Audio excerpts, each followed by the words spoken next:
pangkat, jabatan, kedudukan, harta, ilmu tidak akan pernah memberikan kepada kita pertolongan menjadi bekal yang terbaik saat meninggalkan dunia ini. Karena itulah Nabi mengingatkan, setiap tempat punya bekalnya masing-masing. Anda dari Indonesia ke Malaysia, apa dipikir semua yang di Indonesia bisa berlaku di Malaysia? Tidak. Anda dari Indonesia ke Amerika, apakah uang yang berlaku di Indonesia laku di Amerika? Tidak. Belum tentu bisa digunakan. Mas sekarang kita dari dunia akan berpindah ke alam selain dunia. Apakah akan menggunakan bekal dunia? Kata Allah, tidak. Bekal yang dibawa saat berpulang dan kita katakan meninggal dunia itu hanya satu, yaitu amal saleh. Di dalam Al-Quran tidak disebutkan amal saleh kecuali dengan kalimat zikrullah. Zikir. Zikir. Zikir.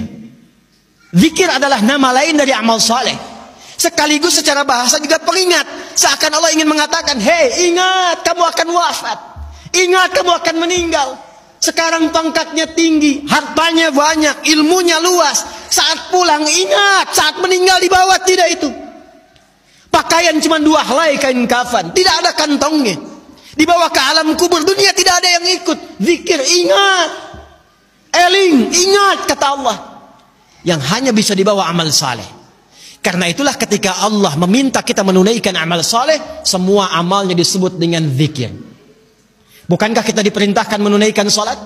Salat dalam Al-Quran disebut dengan zikir. Quran surah ke-20 Taha di ayat ke-14. Innani anallahu la ilaha illa ana fa'budni wa aqimis salata li dzikri. Baca Quran, Quran disebut dengan zikir. Quran surah Al-Hijr di ayat yang ke-9. Inna nahnu nazzalna dzikra wa inna lahu lahafizun. Menghafal Quran disebut dengan zikir. Disebutkan 4 kali di surah Al-Qamar ayat 17, ayat 22, ayat 32, ayat 40. Walaqad yassarnal Qur'ana lidzikri fahal mim muddakir. Doa itu amal saleh disebut dengan zikir. Quran surah ke-7 Al-A'raf ayat 205. Udzkur rabbaka fi nafsika tadarruan wa khifatan wa dunal jahri minal qaul. Anda setelah salat mengucapkan subhanallah, alhamdulillah, Allahu akbar, itu zikir. Quran surah ke-4 An-Nisa ayat 103. Fa idza qadaytumus salata fadhkurullah. Maka kata Allah, ingat, kalau sudah sampai akhir pekan itu, yang dihitung jangan cuma dunianya. Berapa ya harta yang dikumpulkan selama kerja ini? Di pasar berapa keuntungan yang diraih? Di kantor berapa omset yang didapatkan? Berapa pangkat yang sudah diletakkan di pundak itu? Berapa ilmu yang sudah diraih? Kata Allah, ingat, saat meninggal apa bekal zikir yang telah kamu siapkan?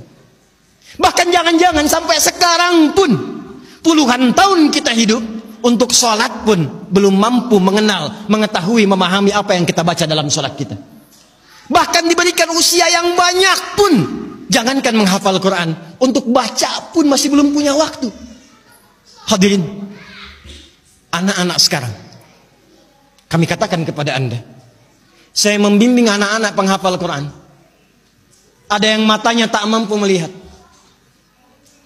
Ada yang otaknya lumpuh. Usia 3 tahun, 4 tahun, menghafal Quran. Sampai hafal 30 juz. Dan ketika kami tanyakan kepada mereka, kenapa Anda menghafal Quran? Mereka katakan, untuk menjadi bekal ketika berjumpa dengan Allah subhanahu wa ta'ala. Ada seorang anak matanya buta. Orang katakan buta, kami katakan ditutup matanya oleh Allah supaya tidak memandang maksiat. Dia menghafal Quran, bapaknya menggendong, menaikkan ke motor, diantarkan ke penghafal Quran, sampai selesai hafalan Qurannya. Ketika dia pulang ditanya, kalau kami ingin berikan hadiah, apa yang kau harapkan? Kata beliau, saya hanya ingin doa saja, supaya Allah meringankan hisab saya di hari kiamat. Saya ingin katakan, ya Allah, saya mengakui saya banyak berbuat dosa, maka mohon dengan Quran yang telah hamba hafalkan ini, kurangi hukuman kami ya Allah, ringankan hisab kami ya Allah.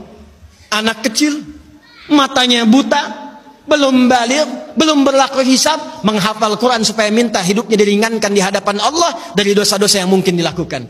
Anda diberikan 40 tahun, 50 tahun, 60 tahun, kalau sampai detik ini mengharapkan surga Firdaus, tapi belum serius mencari bekal, maka dengan cara apa lagi dan berapa lama lagi Allah memberikan kesempatan kita untuk mendekat kepadanya?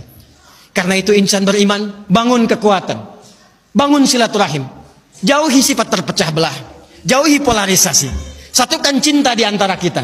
Setelah itu tingkatkan ibadah kita, niatkan setiap pekerjaan kita untuk mendapatkan ridha Allah Subhanahu wa taala, dan setiap tempat yang kita pijak, pakaian yang kita kenakan, kelak semua akan bersaksi di hadapan Allah. Itulah ikhtiar dan ibadah kita